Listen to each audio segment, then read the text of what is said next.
Hi everyone, it's Ian here from IBI Performance Coaching. Today we're going to be talking about the siren song of high repetition, often body weight style movements that have been recommended daily by so many fitness influencers as of late. So stay tuned, I'm sure you'll get a lot out of it.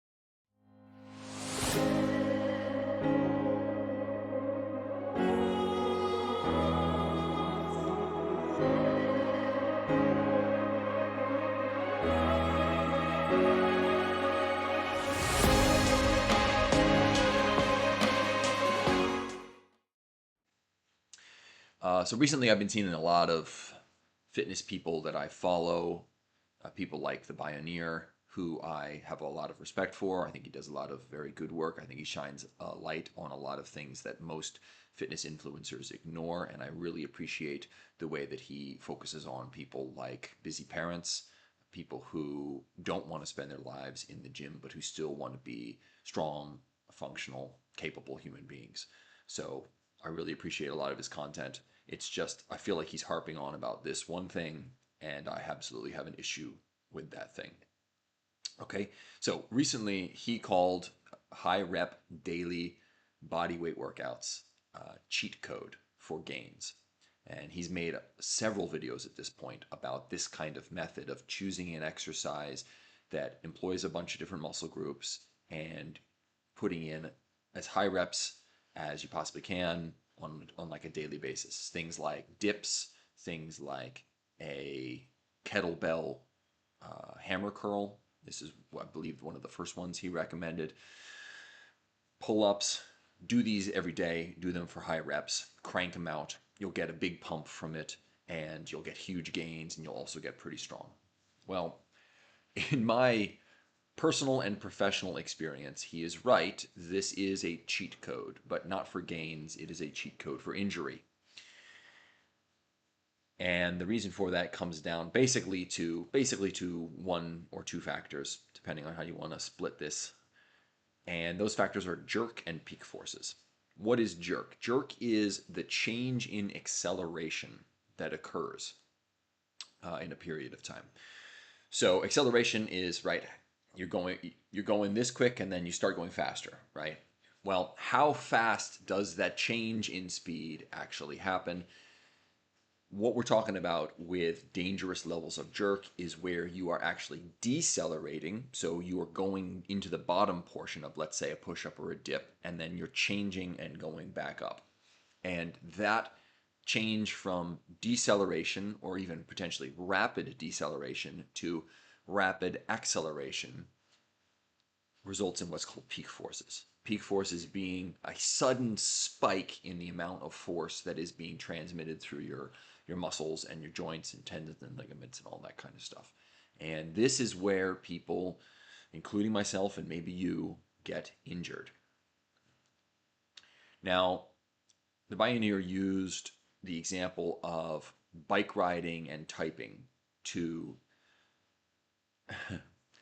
to counter the notion that this sort of high repetition daily work would result in injury. He said people ride their bikes to work every day, people type on keyboards for long stretches of time every day, and they don't get injured from that. This is a straw man, pretty clearly. Bike riding doesn't cause high peak forces because you're not shifting from decelerating to accelerating. Your legs are moving in the same direction the whole time. There is no deceleration, acceleration changeover there to worry about. As for typing, I mean, I suppose your fingers raise from the keys and then stop and then go back down to the key. But if you were to sit at a table and do this and smash your finger down and up as hard as you could repeatedly each day, I suggest that you would experience a joint issue at some point before too long if you did that for high repetitions. And I mean, we're not even doing that with any load. That's just the weight of your finger. So this is a straw man. It also ignores the point of sort of threshold values where beyond a certain point, you experience a state change of some sort. So if we look thinking about exercise, right? If you were to do 3 repetitions of of a weight or resistance that you could do for 20 repetitions, the chances that you would experience some sort of adaptation as a result are very, very low. They're negligible because you haven't transcended, you haven't passed beyond the threshold value needed to trigger adaptation, which tends to be about 5 reps from failure. So 15 reps and onward of a 20 rep max set is where things really start getting triggered. Can you experience adaptation prior to that? Yeah, you can, but it's often very limited, and it won't happen with the first 3 repetitions. Otherwise, we'd get jacked from our hands would be super big and strong from typing, right? So it ignores threshold values, which we shouldn't be doing. It also seems to me like a very obvious prescription for junk volume. Because if we're talking about high reps work, we're talking about 20 to 30 reps, perhaps even more, people who can do 40, 50 push-ups at a time. That's a lot of repetitions that aren't really adding a whole lot, that aren't really causing much adaptation. And you're accumulating those repetitions every day. This junk volume is a real thing. And junk suggests it's useless, but it's worse than useless because it predisposes you to break down an injury when it is a sort of persistent trend over a long enough period of time. So I followed his advice and I tried the kettlebell goblet curls on a daily basis. Sort of one set, close to failure, pump them out, get your biceps looking good. I did this and I did it for about a month or so before I started experiencing severe bicep tendon issues in my left arm, and then my right arm followed closely behind that. And it took a long time to go away. I couldn't do any real direct bicep work for quite a while until it got better. Uh, and so then when I saw another video come out that was basically on the same topic, it was then and the prescription there was, well, if you're worried about injury, just build up to it.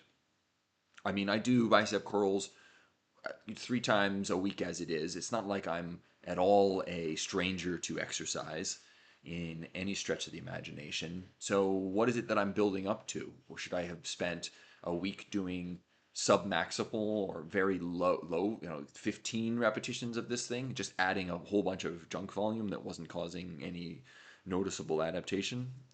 Okay. So one thing that I did that seemed to work once my biceps got a little better, I tested it again, but this time I tested it with something that was more flexible. Something like a Bulgarian bag is actually what I used. Now, you may not have access to this, but the point is still going to stand. It seemed like continuing that process for close to the same length of time and having no problems, that having more flexible movement, more play in the way that my arms could move following their natural movement arc seem to prevent me from dealing with the same issues. So if you're someone who really wants to do this kind of stuff, keep that in mind. Maybe mixing up the style of movement that you're doing so that you're not constantly hitting the same angles in the same ways. Different angles of push-ups, different angles of dips potentially. Okay, so just keep that in mind. All right, now why does this build-up idea not jive with what we know? Well, according to Professor Keith Barr, I've been consuming some of his material recently, and he's an expert on tendon strength and building tendon strength. The problem with dynamic movement, it's not that it's contraindicated, it's not that he doesn't recommend it. It's that dynamic movement, while it is anabolic, so it does build up your tendon strength, it's also catabolic in that it breaks it down. And the more times that you're stretching and relaxing the tendons, the higher repetitions that you do of a dynamic movement, the more catabolism that's also happening, the more catabolic the effect is, as well as the anabolic effect there. And according to his research, in the end, you end up with a larger tendon in terms of it's more voluminous, but it's not actually any more resilient. And so what that would suggest is that doing this high repetition work, it might build up the size of your tendons, but it's not actually making them any stronger. And exposing them to the peak forces, exposing them to jerk repetitively, you're eventually going to end up having some sort of breakdown like I did. And I've worked with a number of different clients who are coming to me after spending years doing things like, so I did my daily workout, I did my daily push-ups or my daily squats, something like this, and they have knee issues and they have shoulder issues and they have elbow issues. And as soon as we cut down on the junk volume and we start incorporating isometrics into there, we see progress, we see recovery and increased resilience in those joints. The undeniable truth about the high rep method is that you have to expose yourself to these high peak forces in order to get those high reps. If you were to slow down the transition, the deceleration to acceleration transition, you wouldn't get as many reps because it would be harder. Each individual rep would be quite a bit significantly harder. So you're speeding through those transitions in order to get the high repetitions that are prescribed by this method. And so by the very nature of the prescription, you are exposing yourself to this unnecessary risk. So if you're not experiencing this kind of stuff, if you're doing this kind of training already and you're not experiencing it yet, maybe it just hasn't happened to you. Maybe you're an extra resilient person. But in terms of like a general population recommendation, this is not the one that I would make. If you're young, same deal. You're not going to feel it yet, but very often you experience subacute injuries. Subacute injuries build up, and then maybe later on you experience an acute injury where suddenly now you really are feeling pain or you're really losing some sort of mobility, and you're wondering where it came from, and it's hard to connect that to all the subacute injuries you incurred previously. Okay, so what would I then recommend instead? Well, I'm not going to completely turn you away from high repetition work on a sort of daily basis like this. It could have its place in a well-designed program, and that place would be as a specialization. You'd have to lower the volume on other things that you're doing down to maintenance levels, close to maintenance levels, and then say, this week I really want to build up my triceps, for example. So I'm going to do daily or more almost daily tricep press down work for high reps to really get a pump, to really get the blood flowing in there.